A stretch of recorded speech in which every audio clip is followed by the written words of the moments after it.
Hi, hello, happy morning to all the viewers of Antarmukhi Vlogs. Welcome back.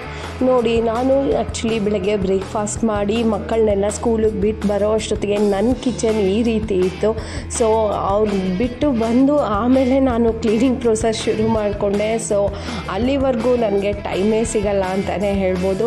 ನೋಡಿ, ಈ ರೀತಿ ಇತ್ತು ನನ್ನ ಕಿಚನ್ ಪರಿಸ್ಥಿತಿ ಅಂತಲೇ ಹೇಳ್ಬೋದು. So after dropping them I started to clean my kitchen. ನೋಡಿ, ಆಮೇಲೆ ಇದನ್ನು ಈ ರೀತಿ ಬದಲಾಯಿಸೋಕ್ಕೆ ಸುಮಾರು 1 hour ತೊಗೊಂಡಿದ್ದೀನಿ ಅಂತಲೇ ಹೇಳ್ಬೋದು, ಎಲ್ಲ ಕ್ಲೀನ್ ಮಾಡಿ.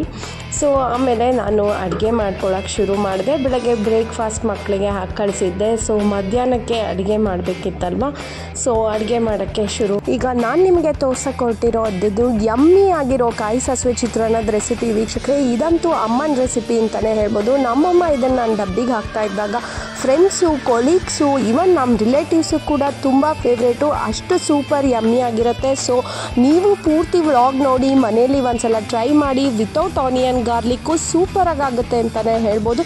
ಇದಕ್ಕೆ ನೀವು ವೆಜಿಟೇಬಲ್ಸ್ನೂ ಉಪಯೋಗಿಸ್ಕೋಬೋದು. ಸೊ ಬನ್ನಿ ವೀಕ್ಷಕರೇ, ಲೆಟ್ ಸ್ಟಾರ್ಟ್ ದ ರೆಸಿಪಿ. ಅಕಸ್ಮಾತ್ ನಿಮ್ಮ ಮನೇಲಿ ರಸಮ್, ಸಾರು, ಸಾಂಬಾರು ಶಾರ್ಟೇಜ್ ಬಂದಾಗ ಇದನ್ನು ಕ್ವಿಕ್ಕಾಗಿ ವಿತಿನ್ 5-10 minutes ಒಳಗೆ ರೆಡಿ ಮಾಡ್ಕೋಬೋದು ಅಂತಲೇ ಹೇಳ್ಬೋದು. ಇದಕ್ಕೆ ಮೇಯ್ನ್ ಇಂಗ್ರೀಡಿಯೆಂಟ್ ತೆಂಗಿನಕಾಯಿ ಅಂತಲೇ ಹೇಳ್ಬೋದು. ಜಾಸ್ತಿ ಬೇರೆ ಏನೂ ಬೇಕಾಗಿಲ್ಲ, ಮನೇಲಿ ಏನಿರುತ್ತೋ ಅದರಲ್ಲೇ ಮಾಡ್ಬೋದು ವ್ಯೂವರ್ಸ್.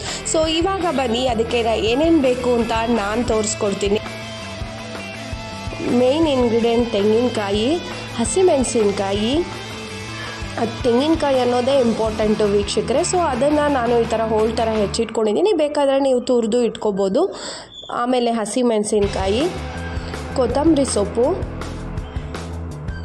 ಹುಣಸೆ ಹಣ್ಣು, ಶುಂಠಿ. ಸೊ ಶುಂಠಿ ಉಪಯೋಗಿಸಿದಷ್ಟು ತುಂಬ ಒಳ್ಳೆಯದು ವೀಕ್ಷಕರೇ. ಕಾಯಿಗೆ ಹೆವಿ ಇರುತ್ತೆ ಕಾಯಿ, ಸೊ ಅದಕ್ಕೆ ಶುಂಠಿ ಹಾಕಿದ್ರೆ ಬ್ಯಾಲೆನ್ಸ್ ಆಗುತ್ತೆ ಜೀರ್ಣಕ್ಕೆ ಅಂತ. ಒಗ್ಗರಣೆಗೋಸ್ಕರ ಕರಿಬೇವು ಮತ್ತು ಬೆಲ್ಲ. ಈಗ ಇಂಗ್ರೀಡಿಯೆಂಟ್ಸ್ನೆಲ್ಲ ನಾನು ರುಬ್ಬಕ್ಕೆ ಜಾರ್ಗೆ ಹಾಕೋತಾ ಇದ್ದೀನಿ. ಫಸ್ಟು ತೆಂಗಿನಕಾಯಿ ಹಾಕ್ಕೊಂಡೆ. ನಾನು ಸುಮಾರು 1 ಚಿಪ್ ತೊಗೊಂಡಿದ್ದೆ ಅಷ್ಟೇ. ನಾನು 1 ರೌಂಡ್ಗೆ ಅಷ್ಟೇ ಮಾಡ್ಕೊಂಡಿದ್ದು, ಮಧ್ಯಾಹ್ನಕ್ಕೆ ಮಾತ್ರ. ಸೊ ಅದಕ್ಕೆ ತೆಂಗಿನಕಾಯಿ 1 ಚಿಪ್ಪು, ಆಮೇಲೆ 8 ಹಸಿಮೆಣಸಿನ್ಕಾಯಿ,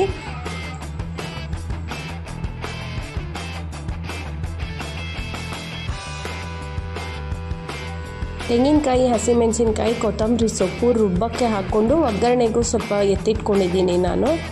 ಸೊ ಕೊತ್ತಂಬರಿ ಸೊಪ್ಪು ಹಾಕಿದ್ಮೇಲೆ ನಾನು ಶುಂಠಿ ಹಾಕೋತಾ ಇದ್ದೀನಿ. ಸುಮಾರು 2 ಇಂಚ್ ಅಷ್ಟೇ ನಾನು ಶುಂಠಿ ತೊಗೊಂಡಿದ್ದೀನಿ ವೀಕ್ಷಕರೇ. ಶುಂಠಿ ಉಪಯೋಗಿಸಿದಷ್ಟು ತುಂಬ ಒಳ್ಳೆಯದು, ಗ್ಯಾಸ್ ಆಗೋಲ್ಲ. ಇವಾಗ ಹುಣಸೆ ಹಣ್ಣು ಹಾಕ್ಕೊಂಡಿದ್ದೀನಿ. ನೀವು ಬೇಕಾದರೆ ಹುಣಸೆ ಹಣ್ಣು ನೆನೆಸಿ ಅದ್ರದ್ದು ರಸನ ಹಾಕ್ಕೋಬೋದು, ಇಲ್ಲ ನಾನು ಹಸಿ ಹುಣಸೆ ಹಣ್ಣು ಹಾಕ್ಕೊಂಡಿದ್ದೀನಿ. ಮೇಯ್ನ್ ಇದ್ರ ಹೆಸರೇ ಕಾಯಿ ಸಾಸಿವೆ ಚಿತ್ರಾನ್ನ ಆಗಿರೋದ್ರಿಂದ ಸಾಸಿವೆ ಹಾಕ್ಕೋತಾ ಇದ್ದೀನಿ. ಸಾಸಿವೆ ಜಾಸ್ತಿ ಹಾಕ್ಕೋಬಾರ್ದು, ಜಸ್ಟ್ 1 ಸ್ಪೂನ್ ಫ್ಲೇವರ್ಗೋಸ್ಕರ. ಆಮೇಲೆ ಸಾಸಿವೆ ಆದಮೇಲೆ 1 ಸ್ಪೂನ್ ಜೀರಿಗೆ ಹಾಕ್ಕೋತಾ ಇದ್ದೀನಿ. ಸಾಸಿವೆ ತುಂಬ ಹಾಕೊಂಬಿಟ್ರೆ ಕಹಿ ಬಂದುಬಿಡುತ್ತೆ ವೀಕ್ಷಕರೇ. ನೋಡಿ, ಬರೀ 1 ಸ್ಪೂನ್ ಅಷ್ಟು ಹಾಕ್ಕೊಂಡಿದ್ದೀನಿ ನಾನು. ಇದಾದಮೇಲೆ ರುಚಿಗೆ ತಕ್ಕಷ್ಟು ಉಪ್ಪು ಮತ್ತು ಬೆಲ್ಲದ ಪುಡಿ ಕೂಡ ನಾನು ಹಾಕ್ಕೊಂಡಿದ್ದೀನಿ. ಸೊ ಇಷ್ಟು ನಾನು ಜಾರ್ಗೆ ಹಾಕಿ ರುಬ್ಕೋತಾ ಇದ್ದೀನಿ. ಫಸ್ಟು ನೀರು ಹಾಕ್ದಿರ 1 ರೌಂಡ್ ಗ್ರೈಂಡ್ ಮಾಡ್ಕೋತೀನಿ, ಸೊ ದಟ್ ಅದು ಚೆನ್ನಾಗಿ ಪುಡಿ ಆಗುತ್ತೆ. ಯಾಕೆಂದರೆ ನಾನು ಕಾಯಿ ತುರ್ಕೊಂಡಿರಲಿಲ್ಲ, ಸೊ ಅದಕ್ಕೆ.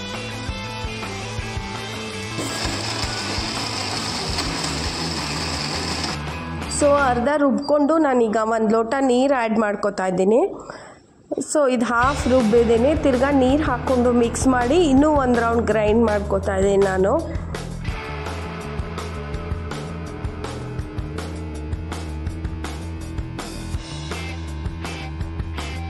ನೋಡಿ, ಸೆಕೆಂಡ್ ರೌಂಡ್ ಒಂದ್ಸಲ ಗ್ರೈಂಡ್ ಮಾಡ್ಕೋತಾ ಇದ್ದೀನಿ ನಾನು. ಸೊ ದಟ್ ಅದು ಯಾವ ಇದಕ್ಕೆ ಅಂದರೆ ಫುಲ್ಲು ಪೇಸ್ಟ್ ಥರ ಆಗಿಬಿಡಬೇಕು, ಚೆನ್ನಾಗಿ ರುಬ್ಕೋಬೇಕು ವೀಕ್ಷಕರೇ ಅದನ್ನು.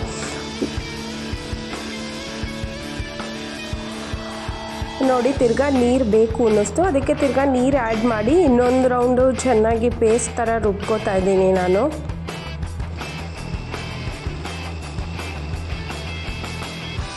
ನೋಡಿ, ಇದಕ್ಕೆ ವೀಕ್ಷಕರೇ ಆ್ಯಕ್ಚುಲಿ ಜಾಸ್ತಿ ನೀರು ಹಾಕ್ಕೋಬಾರ್ದು. ನಾನು ಅದಕ್ಕೆ ನೋಡಿ ಹಾಕೋತಾ ಇದ್ದೀನಿ ನೀರನ್ನ. ಅದ್ರ ಹದ ತೀರಾ ನೀರು ಆಗಬಾರ್ದು, ಸ್ವಲ್ಪ ಗಟ್ಟಿಗೆ ನಾವು ರುಬ್ಕೋಬೇಕಾಗತ್ತೆ.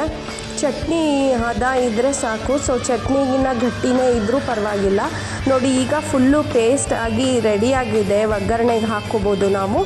ನೋಡಿ ಈ ಹದ ಇರಬೇಕು, ಜಾಸ್ತಿ ನೀರು ಹಾಕೋಬಾರ್ದು ಅದಕ್ಕೆ ನಾನು ಅವಾಗ ನೋಡ್ಕೊಂಡು ನೀರು ಮಿಕ್ಸ್ ಮಾಡಿಕೊಂಡೆ. ಈಗ ನಾನು ಗ್ಯಾಸ್ ಸ್ಟವ್ ಮೇಲೆ ಪ್ಯಾನ್ ಇಟ್ಟು ಒಗ್ಗರಣೆಗೆ ರೆಡಿ ಮಾಡ್ಕೋತಾ ಇದ್ದೀನಿ. ಸೊ ಈ ಒಗ್ಗರಣೆಗೆ ನೀವು ಬೇಕಾದರೆ ಯಾವುದನ್ನ ವೆಜ್ಜೀಸ್ನೂ ಆ್ಯಡ್ ಮಾಡ್ಬೋದು, ಕ್ಯಾಪ್ಸಿಕಮ್ ಜೊತೆ ಮಾಡ್ಬೋದು ಅಥವಾ ಸೀಮೆ ಬದನೆಕಾಯಿ ಜೊತೆನೂ ನೀವು ಮಾಡ್ಬೋದು.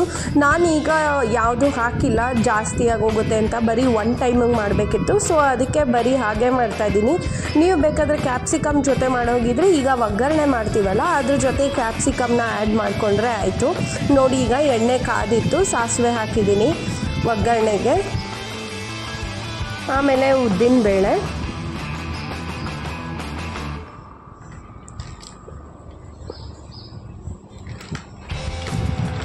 ಎಣ್ಣೆ, ಸಾಸಿವೆ, ಉದ್ದಿನಬೇಳೆ ಒಗ್ಗರಣೆ ಹಾಕ್ಕೊಂಡೆ ನಾನು ವ್ಯೂವರ್ಸ್. ಆಮೇಲೆ ಅರಿಶಿನ ಕೂಡ ಹಾಕೋತಾ ಇದ್ದೀನಿ. ಸೊ ಅರಿಶಿನ ತುಂಬ ಇಂಪಾರ್ಟೆಂಟು ಅಂತಲೇ ಹೇಳ್ಬೋದು ಇದಕ್ಕೆ.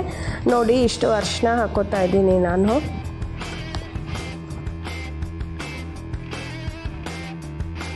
ಆಮೇಲೆ ಒಗ್ಗರಣೆ ಕರಿಬೇವು ಹಾಕ್ಕೊಂಡೆ ನಾನು.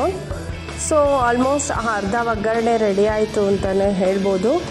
ಈಗ ನಾನು ಅದನ್ನು ಒಗ್ಗರಣೆಗೆ ಚೆನ್ನಾಗಿ ಫ್ರೈ ಮಾಡ್ಕೊಂಡ್ಮೇಲೆ ಅದು ರುಬ್ಬಿಟ್ಕೊಂಡಿರೋ ಪೇಸ್ಟನ್ನ ನಾನು ಇದಕ್ಕೆ ಮಿಕ್ಸ್ ಮಾಡ್ಕೊತಾ ಇದ್ದೀನಿ.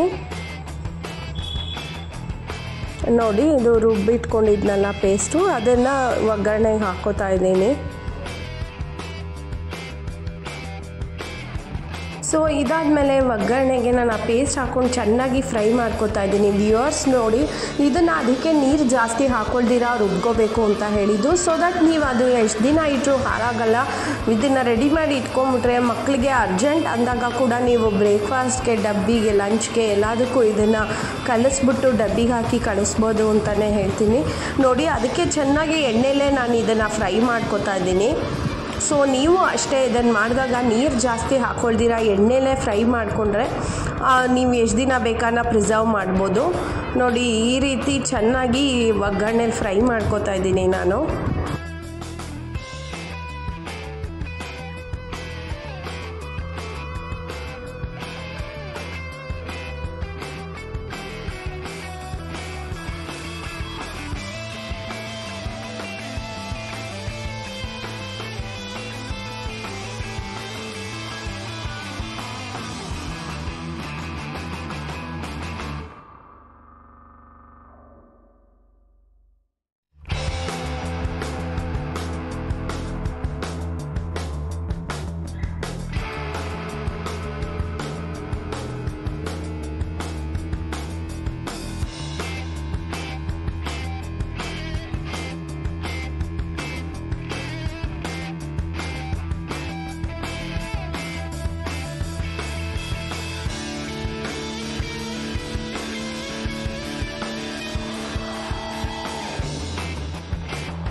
ನೋಡಿ ಎಣ್ಣೆಲೇ ಚೆನ್ನಾಗಿ ಫ್ರೈ ಮಾಡಿ ನಾನು ರೆಡಿ ಮಾಡ್ಕೊಂಡಿದ್ದೀನಿ. ಸೂಪರಾಗಿ ರೆಡಿಯಾಗಿದೆ ಅಂತಲೇ ಹೇಳ್ಬೋದು. ಹದ ಕೂಡ ನೋಡಿ ಕರೆಕ್ಟಾಗಿದೆ, ಈ ಹದ ಇರಬೇಕು, ಅಷ್ಟು ಫ್ರೈ ಮಾಡಬೇಕಾಗತ್ತೆ. ಯಾಕೆ ಅಂದರೆ ಇದು ಎಣ್ಣೆಲೇ ಫ್ರೈ ಮಾಡೋದ್ರಿಂದ ನೀವು ತುಂಬ ದಿನ ಕೂಡ ಇಡ್ಬೋದು ಅಂತಲೇ ಹೇಳ್ಬೋದು. ಮತ್ತು ಟೇಸ್ಟ್ ಕೂಡ ಸೂಪರಾಗೇ ಇರುತ್ತೆ, ಯಾಕೆಂದರೆ ನೀರು ಕಡಿಮೆ ಹಾಕಿರ್ತೀವಿ ಅಂತ. ನೋಡಿ ಈಗ ಕಾಯಿ ಸಾಸಿವೆ ಚಿತ್ರಾನ್ನ ಚಟ್ನಿ ರೆಡಿಯಾಗಿದೆ ವ್ಯೂವರ್ಸ್. ಸೊ ಅನ್ನದ ಜೊತೆ ಕಲಸಿ ಮಾಡೋಕ್ಕೂ ಸೂಪರಾಗಿರುತ್ತೆ ಅಂತಲೇ ಹೇಳ್ಬೋದು. ಈಗ ರೆಡಿಯಾಗಿದೆ, ಲೆಟ್ಸ್ ಎಂಜಾಯ್. ಈಗ ಫ್ರೈ ಮಾಡಿ ಚಟ್ನಿ ಹದಕ್ಕೆ ಕರೆಕ್ಟಾಗಿದೆ. ಸೊ ಇವಾಗ ರೆಡಿ ಆದಮೇಲೆ ನಾನು ಕೊತ್ತಂಬರಿ ಸೊಪ್ಪನ್ನ ಹಾಕೋತಾ ಇದ್ದೀನಿ ಗಾರ್ನಿಷಿಂಗ್ಗೆ ಅಂತ. ಸೊ ಇದೆಲ್ಲ ರೆಡಿ ಆದಮೇಲೆ ಲಾಸ್ಟಲ್ಲಿ ಕೊತ್ತಂಬರಿ ಸೊಪ್ಪನ್ನ ಈ ಥರ ಹಾಕೋಬೇಕು. ಸೊ ಆಲ್ರೆಡಿ ಕಾಯಿ ಸಾಸಿವೆ ಚಿತ್ರಾನ್ನ ಚಟ್ನಿ ರೆಡಿಯಾಗಿದೆ. ಅಮ್ಮನ ರೆಸಿಪಿ, ಯಮ್ಮಿ ರೆಸಿಪಿ ರೆಡಿ ವೀಕ್ಷಕರೇ. ಇದನ್ನು ನಾವು ಅನ್ನದ ಜೊತೆ ಕಲಸಿ ತಿನ್ನೋಕ್ಕೆ ಇಲ್ಲಿದೆ ಕಾಯಿ ಸಾಸಿವೆ ಚಿತ್ರಾನ್ನದ ಚಟ್ನಿ. ಸೊ ಬನ್ನಿ ವೀಕ್ಷಕರೇ, ಇದನ್ನು ನಾನು ರೈಸ್ ಜೊತೆ ಕಲಸಿ ಹೇಗಿತ್ತು ಅಂತ ಹೇಳ್ತೀನಿ. ಬನ್ನಿ, ಲೆಟ್ಸ್ ಸಿ ಆ್ಯಂಡ್ ಎಂಜಾಯ್. ನೀವು ಮನೆಯಲ್ಲಿ ಮಾಡಿ ಮಕ್ಳಿಗೂ ಮಾಡಿಕೊಡಿ, ಡಬ್ಬಿಗೂ ಹಾಕ್ಬೋದು. ಇದು ಲಂಚ್ ಬಾಕ್ಸ್ ರೆಸಿಪಿ ಅಂತಲೂ ಹೇಳ್ಬೋದು ವೀಕ್ಷಕರೇ. So come on, let's try.